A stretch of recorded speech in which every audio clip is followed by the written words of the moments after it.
In 1938, there was talk of a killer ghost in northern Kentucky.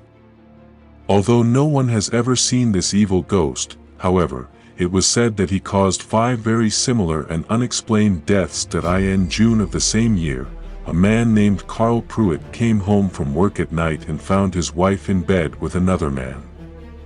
After her lover escaped by jumping out of a window, Pruitt strangled his wife with a piece of chain. Perhaps immediately after that, realizing the depth of what he had done, he committed suicide. He was buried separately from his wife, in another cemetery. A few weeks after he was buried, people visiting the cemetery began to notice how a chain began to appear on Pruitt's tombstone. The chain began to stand out due to its different color from the tombstone, and it slowly grew until it formed the shape of a cross. After that, it stopped growing.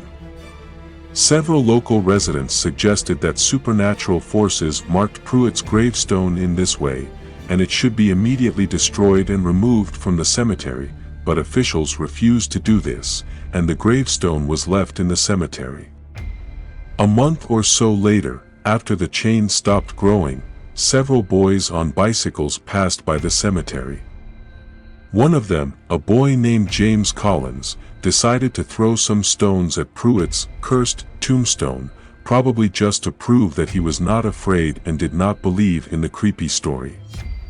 Whatever the reasons for his actions, but several stones hit the tombstone and left traces on it.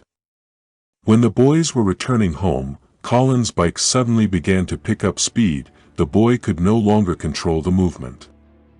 He turned off the road and hit a tree. Then, in some inexplicable way, the bicycle chain broke off the metal sprocket, wrapped around the boy's neck and strangled him. Rumors about this amazing incident immediately spread around the area, especially after no traces of stones were found on the tombstone. The other boys saw what happened, and their insistence that the stones hit the tombstone only reinforced the rumors of a vengeful ghost. James Collins' mother was heartbroken after the death of her son. Less than a month after the incident, she went to the cemetery and destroyed Pruitt's gravestone with a small hatchet. She knocked on the tombstone and cut the stones into small pieces. The next day, she was found hanging from a clothesline at her home. Ironically, the clothesline consisted of several chains fastened together, rather than an ordinary rope or wire. Anyway, she slipped, fell, and her neck got tangled in the chain. She twisted and tried to free herself, but it was useless, and she died. Legend has it that after her death, Pruitt's tombstone turned out to be completely in normal condition, as if it had not been destroyed. Of course, the news of this incident spread very quickly. After a while, a local farmer and 3 members of his family drove a cart past the cemetery. The farmer said he was not afraid of ghosts and shot Pruitt's tombstone several times with a revolver.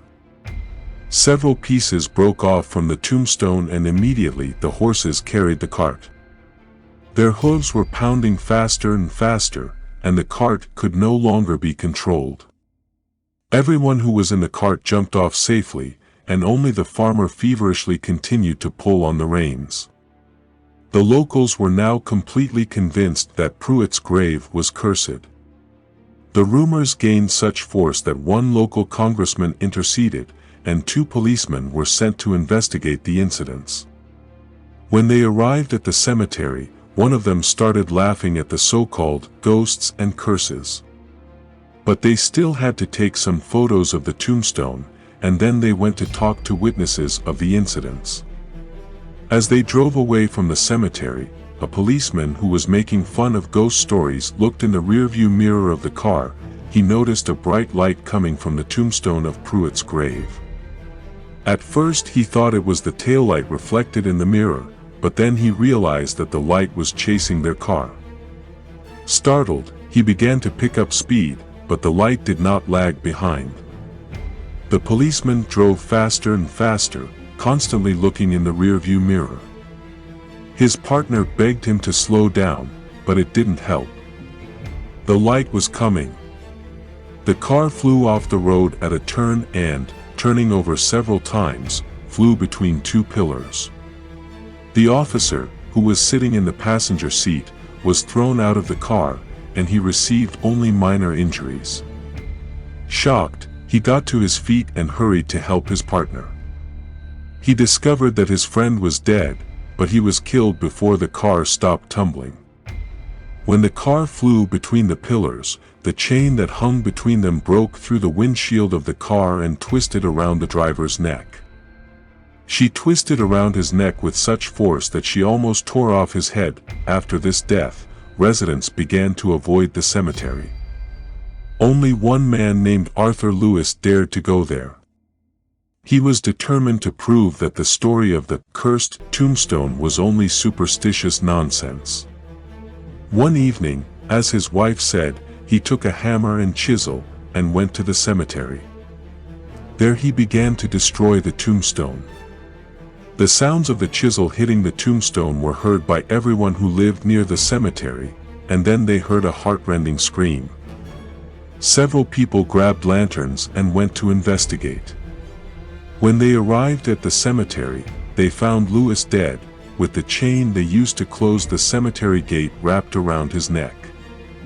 Oddly enough, despite the fact that 10 or 15 people heard the sounds of hammer blows on a chisel, not a single damage was found on Pruitt's tombstone.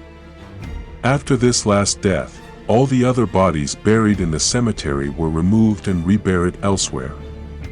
People gradually stopped walking there. The place where Pruitt was buried was forgotten. Pruitt had no family left to tend the grave. The former cemetery is overgrown with shrubs and trees. In 1958, the cemetery was destroyed when mining operations began to be carried out in this place. 5 strange deaths that were combined by strange cases with chains, so no one has ever been able to explain.